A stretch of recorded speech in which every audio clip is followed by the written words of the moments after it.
Meus queridos, a paz do Senhor Jesus a todos. Hoje, lição de número 3, ciúme, o mal que prejudica a família. Essa nossa lição está dividida em 3 tópicos principais que são a falha no tratamento dos filhos, segundo, o ciúme como causa de conflitos e terceiro, os males do ciúme. Nosso texto áureo se encontra em Tiago, capítulo 3, versículo 16, que diz: porque onde há inveja e espírito faccioso, aí há perturbação e toda obra perversa. A palavra inveja significa, dentre tantas outras coisas, significa o desgosto provocado pela felicidade alheia. E o espírito faccioso aqui, a palavra facção significa divisão, significa oposição. Nossa verdade prática diz que o ciúme é uma obra da carne e só o fruto do Espírito é capaz de superar as consequências ruins dessa emoção.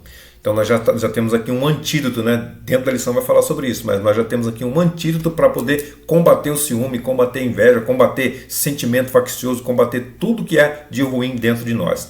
Nossa palavra-chave aqui é ciúme. Então o ciúme, segundo o dicionário, diz que é reação à ameaça. Também é um sentimento de insegurança, dentre tantas outras coisas, seu significado é esse também.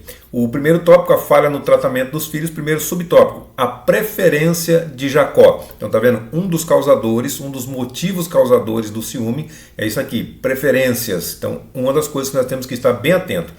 E diz a Bíblia em Gênesis 37, verso 3 assim: e Israel, que é o mesmo Jacó, amava a José mais do que a todos os seus filhos, porque era filho da sua velhice, e fez-lhe uma túnica de várias cores. Isso ficou bem claro. Então, somente Jacó tinha preferência, não é como a nossa lição anterior, que a mãe tinha preferência por um, o pai tinha preferência por outro. Aqui nesse caso é só Jacó, então não fala nada a respeito das suas esposas, porque ele teve 4 esposas. Então é possível que o patriarca ele tenha percebido que tinha algo especial em José, havia alguma coisa em relação a José diferente dos demais. É possível que ele tenha percebido. Porém, entretanto, independentemente de ser filho da sua velhice, José era um dos muitos filhos que Jacó havia gerado. Então ele não deveria demonstrar essa preferência, não deveria nem ter essa preferência, mas já que tem, não deveria nem demonstrar essa preferência, mas infelizmente ele deixou bem claro, dando aquela túnica colorida para ele. O segundo subtópico fala sobre o ciúme em meio à preferência. Então José era o 11º filho de Jacó, que não pensou nas consequências quando presenteou ele com uma capa de várias cores, numa clara atitude de preferência, que preferia ele em detrimento de todos os demais, de todos os outros 10. Então isso provocou ciúmes nos demais filhos de Jacó, como diz Gênesis 37, versículo 4. Vendo, pois, seus irmãos que seu pai o amava mais do que a todos os seus irmãos, ele não deixou de amar os outros 10, mas ele deixou claro que ele amava mais a José do que os outros 10. Do que a todos os seus irmãos, aborreceram-no, diz aqui essa tradução da Bíblia, mas em outra tradução vai estar odiaram-no e não podiam falar com ele pacificamente. Ou seja, não tinha um diálogo saudável com José. Toda vez que ia conversar era em tom de briga, em tom de bravo, não tinha como conversar com ele de maneira natural, de maneira normal. O terceiro subtópico fala sobre a inveja não permite compreender os desígnios de Deus.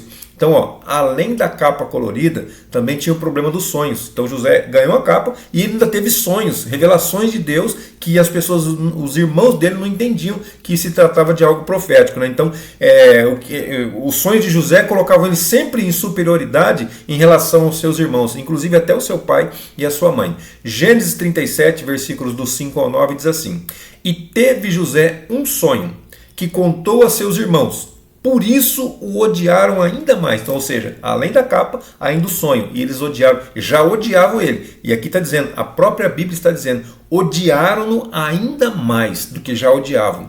Disse-lhes: ouvi e peço-vos este sonho que tenho sonhado.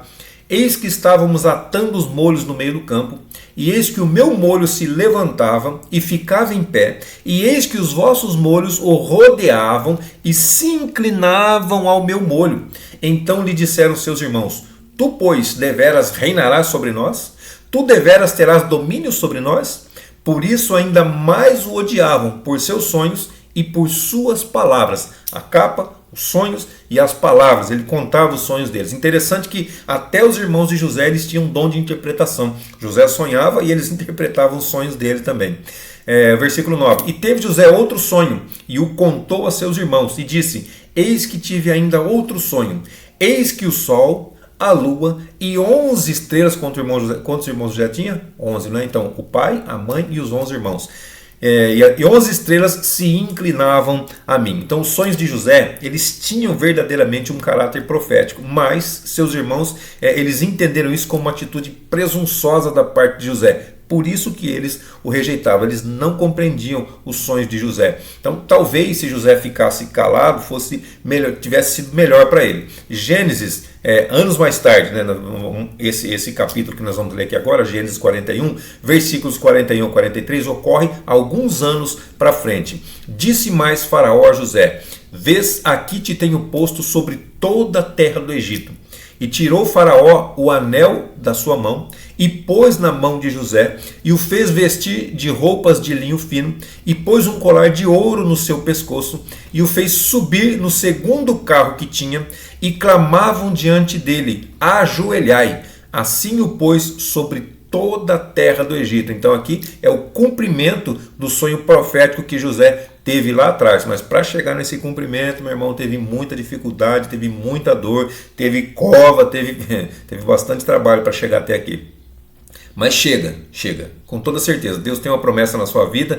Pode estar demorando, nós achamos que está demorando, mas existe o tempo certo, o tempo propício para Deus cumprir a promessa dele nas nossas vidas. O resumo desse tópico diz que Jacó tinha um favoritismo por seu filho José. Tal prática prejudicou sua família e provocou dissensão, briga entre os irmãos. O segundo tópico fala sobre o ciúme como causa de conflitos. Primeiro subtópico, a túnica, o símbolo do desprezo. Então, uma vestimenta tradicional de um, não vou nem falar judeu, porque não havia separado as tribos ainda. As tribos foram separadas a partir daqui. Então, Jacó, ele o que se transformou em Israel, teve os filhos que se transformaram nas 12 tribos de Israel, acrescentando, claro, os filhos de José também. Mas isso é uma outra história, um outro fato, tá? Então, o israelita aqui, a vestimenta tradicional dele, ela tinha no máximo duas cores. Era simples, no máximo duas cores. Aí quando ele recebe uma túnica de várias cores, ou uma túnica toda colorida, então colocava ele assim numa posição de destaque. Era claro, era nítido, todo mundo percebia isso. E os irmãos dele, que não eram bobos, também sabiam disso. Gênesis 37:3 diz assim: E Israel amava, a própria Bíblia está dizendo, amava a José mais do que a todos os seus filhos, porque era filho da sua velhice, e fez-lhe uma túnica de várias cores. Amava mais a José do que os seus filhos, e lhe deu um presente que fez com que todos soubessem que ele amava mais a José.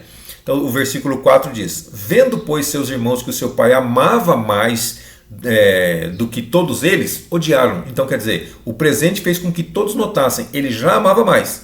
Então possivelmente dava algumas prioridades, algumas preferências para ele. Aí quando deu o presente ficou claro, ficou nítido para todo mundo, todos os irmãos dele. Aí todos eles odiaram, porque não podiam falar com ele pacificamente, de tanto ódio, tanto rancor no coração. Então o ciúme, por causa dessa má atitude de Jacó, promoveu tristes consequências. Consequência, vou dizer, ódio dos irmãos, a ponto dos irmãos, primeiro, não falar nem pacificamente com ele. Segundo, o desejo de matar o próprio irmão. Olha só que terrível é. O segundo subtópico fala sobre o ciúme, o agente do conflito familiar. José agiu com inexperiência, imaturidade. Aí seus irmãos não aceitavam sequer ouvir o filho preferido de Jacó, o queridinho do papai. Eles não queriam mais ouvir. Por isso, desejaram acabar com o irmão. Queriam matar. Olha o desejo que eles tinham no coração por causa de ciúme, que o ciúme vai gerando inveja e assim por diante. Vai gerando todo o sentimento de facção, de contenda. Aí, Provérbios 6,34, só a primeira parte do versículo de Provérbios 6,34. O ciúme desperta o furor, a ira, o ódio. Ok? 1 Coríntios 3,3, Paulo também diz assim, o porquê disso daí, né? Paulo está explicando. Porque ainda sois carnais. Paulo está explicando, porque ainda sois carnais. Pois havendo entre vós inveja, contendas e dissensões, não sois porventura carnais, e não andais segundo os homens? Então o ciúme, a inveja, a contenda, as dissensões são sentimentos carnais, pessoas que não entendem o mundo espiritual. Então é assim que funciona. Vocês são carnais, por isso que vocês têm essas preferências, por isso que vocês têm essas contendas, por isso que vocês têm inveja, por isso que vocês têm ciúmes. Então toda contenda, ela tem origem na carne. O ciúme, ele é uma obra da carne. O terceiro subtópico fala sobre a extensão do ciúme. Então nós estamos analisando o ciúme na relação entre os irmãos, mas ele está presente em muitas outras relações. Aqui na lição estamos falando sobre isso, mas tem muitas outras coisas. Por exemplo, o ciúme ele pode trazer problemas para a vida conjugal, entre amizades sinceras, relacionamento profissional, dentre tantas outras coisas, ok? Que é a nossa lição, nós estamos falando entre os irmãos. Então, onde tem ciúme, tem o quê? Tem desconfiança, tem insegurança, tem controle, tem é meu, isso é meu, não posso dividir, tem posse, tem tudo isso daí. Então todas as pessoas em geral, elas têm ciúme. Por quê? Porque trata-se de uma emoção humana, é algo natural, é intrínseco, está ligado ao ser humano, mas trata-se de algo controlado. Ciúme controlado é algo normal. Ciúme controlado podemos chamar de zelo, de cuidado que a gente tem por alguma coisa ou por alguma pessoa, por alguém no caso. Olha só, até o Espírito Santo de Deus tem ciúme. Tem, eu vou descer, a Bíblia diz isso? Diz, Tiago 4:5 diz assim: ou cuidai vós que em vão diz a Escritura, o Espírito que em nós habita tem ciúmes? Olha só, ele está fazendo uma pergunta, mas na verdade é uma afirmação, ok? O que isso quer dizer? Ele está dizendo que o Espírito Santo ele tem ciúmes de nós. Mas ele tem ciúme de nós em relação a quê? Não é esse tipo de ciúme. Ele tem cuidado de nós, ele tem zelo por nós. Então ele não quer que nós façamos as coisas erradas, ele quer que nós façamos as coisas corretas, as coisas de Deus. O resumo desse tópico diz assim: na família de Jacó, podemos constatar que o ciúme é uma obra da carne. Não é só na família de Jacó, nós estamos constatando pela família de Jacó. E quando cultivado, prejudica muito os relacionamentos humanos. Aí vem o terceiro tópico que fala sobre os males do ciúme. Primeiro subtópico: o ciúme pode causar tragédias familiares. Então, são muitas tragédias conjugais por causa do ciúme. Então, tem muitos casos de pessoas que prejudicam outras pessoas por causa do ciúme. Isso é na faculdade, no trabalho, em qualquer lugar que seja. Então muitas pessoas prejudicam por causa de ciúme. E também não foi diferente no tempo que Jesus esteve aqui na terra. Mateus 15:10 diz assim: porque ele aqui é Jesus, tá? Porque ele bem sabia que por inveja os principais dos sacerdotes o tinham entregado. Então eles começaram com ciúme de Jesus, depois esse ciúme foi crescendo e se transformando em inveja, né? Aí começaram. Por que entregaram ele? Porque tinham inveja dele, porque tinham ciúme dele e acabaram entregando Jesus. Então com Jesus não foi diferente, conosco também não será diferente. As pessoas vão ter ciúme de nós, as pessoas vão ter inveja de nós e cuidado para que não seja nós que tenhamos ciúmes dos outros, nós que tenhamos inveja dos demais, ok? O fruto do Espírito ele tem que crescer, tem que desenvolver na nossa vida para que essa obra da carne não se multiplique. O segundo subtópico vai falar sobre o ciúme entre os santos de Deus. A palavra santo não é só nesse caso, não, mas a palavra santo ela significa separado. Então o ciúme entre os separados de Deus. Então aquele que se diz povo de Deus, se eu sou povo de Deus, se você que está me assistindo é povo de Deus também, então nós somos considerados santos. Vou dizer, nós não pecamos? Sim, nós pecamos, nós erramos, nós falhamos, porque nós somos seres humanos. Porém, nós somos separados do mundo, separados das coisas do mundo, separados do sistema mundano, separados do pecado. É isso que essa palavra santo quer dizer. Não quer dizer que nós não pecamos, quer dizer que nós somos separados do mundo, das coisas do mundo, dos desejos do mundo. O mundo caminha para um lado e nós caminhamos para outro lado. Isso é ser separado. Estar no mundo, mas não ser do mundo, não pertencer ao mundo. Então, de modo geral, o ciúme obsessivo, ele termina em violência, separação, ofensas mútuas, acabam com amizades, e isso faz o ciúme de maneira geral. Então, entre o povo de Deus, também tem sido comum o ciúme, afastando pessoas próximas. Também está acontecendo? Também está acontecendo. Infelizmente está acontecendo. Aí vem a pergunta de Paulo lá: porventura não sois carnais? Não quer dizer que você é santo, não quer dizer que você é crente, não quer dizer que você é cristão, que você não corre esse risco. Todos nós corremos esse risco. Então, por isso que eu digo, nós temos que andar, eu digo não, a Bíblia diz, andar em espírito e não cumprireis os desejos da carne. Então, ó, por ciúmes, o que acontece? O que a pessoa que tem ciúme faz? Ó, se calunia, se difama, se ofende o irmão em Cristo, até um colega de ministério. Já pensou? Pastores se ofendem. Pastor tem ciúme, irmão? Pastor também tem ciúme, infelizmente. Não é porque é pastor que é o super-homem, que é impecável, não, irmão. Todos têm, todos estão sujeitos. A Bíblia diz que todos nós somos sujeitos, assim como Elias era homem, ele também era sujeito às paixões, nós também. Imagine se Elias, que a gente acha que era um super-homem, que não era, né? Mas era um profeta, um homem de Deus. Ele teve os seus momentos de dificuldade, teve os seus momentos de caverna, e nós? Meros mortais também temos as mesmas dificuldades, independente se é pastor, se é ancião, se é apóstolo, independente, todos temos os nossos momentos difíceis, os nossos momentos de caverna.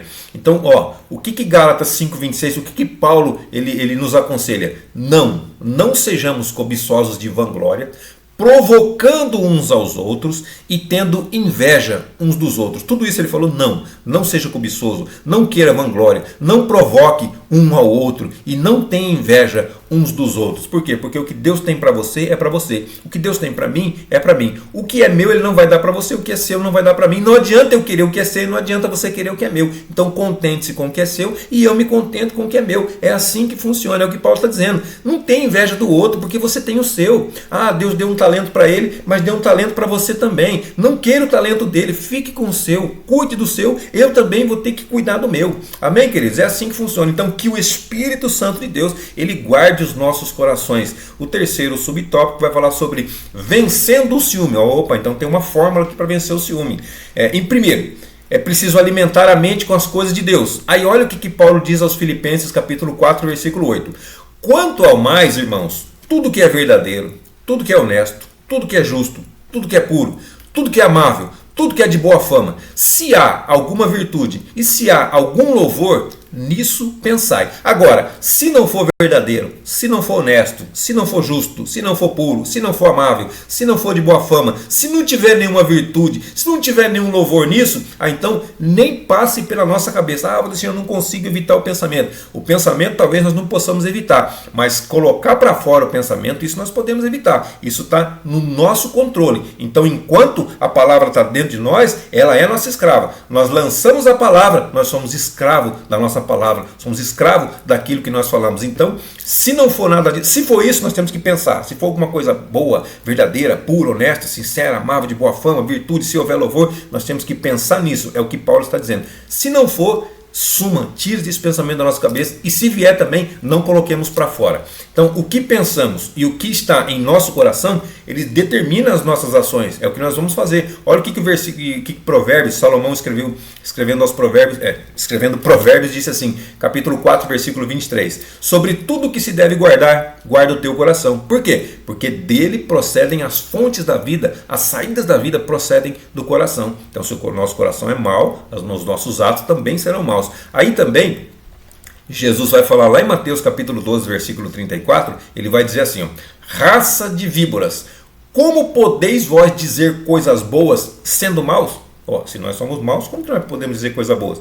Aí vem, continuação aqui, pois do que há em abundância no coração, disso fala a boca. Então o nosso coração vai falar, a nossa boca vai falar aquilo que o nosso coração está cheio. Se o nosso coração está cheio de ódio, de coisas ruins, vai falar coisas de ódio, vai falar coisas ruins. Se o nosso coração está cheio de futebol, nós vamos falar de futebol. Se o nosso coração está cheio de novela, nós vamos falar de novela. Se o nosso coração está cheio de série, de filmes, nós vamos falar de série e de filmes. Agora, se o nosso coração está cheio de Deus, nós vamos falar de Deus. Nós vamos colocar o que está dentro do nosso coração, é o que nós vamos colocar para fora, é o que vai fluir da nossa boca, é aquilo que está cheio no nosso coração. Aí vem, segundo lugar, é importante saber se o ciúme está impactando e comprometendo a nossa qualidade de vida. Olha, se ele estiver impactando, se estiver acontecendo isso aí, se essa constatação for afirmativa, é importante procurar ajuda pastoral, ajuda do seu líder espiritual. É importante você fazer isso, tá? Não vem atrás do meu líder porque eu estou falando, não vem atrás de mim porque eu sou... Não. Você tem que procurar o seu líder espiritual, porque de repente você é de uma outra denominação, outra igreja. Vá procurar o seu líder espiritual, vá procurar ajuda. Ah, mas eu não confio no meu líder. Se é o seu líder e você não confia, então você está no lugar errado.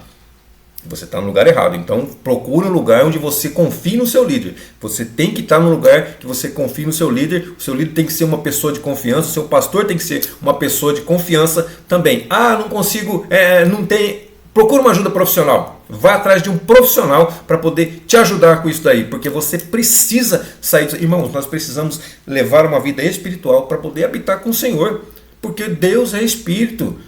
Importa que nós sigamos Ele em espírito, que nós obedeçamos em espírito, para poder habitar com Ele o tempo todo, por toda a eternidade. Desde aqui da terra, que nós estamos vivos ainda, habitando com Ele, e depois que morrer, depois da morte, também passar a habitar com Ele. Ou seja, continuar habitando com Ele por todo o tempo. Esse negócio de ciúme, de inveja, nós temos que procurar liderança, temos que procurar ajuda profissional para que isso saia de nós. Se não tiver como nos livrar sozinho, precisamos de ajuda profissional. Por quê? Porque se eu quero habitar no céu, então eu tenho que me livrar de tudo isso daí, tenho que ser liberto de tudo isso daí. Olha o que Paulo fala sobre o amor em 1 Coríntios capítulo 13, só o versículo 4.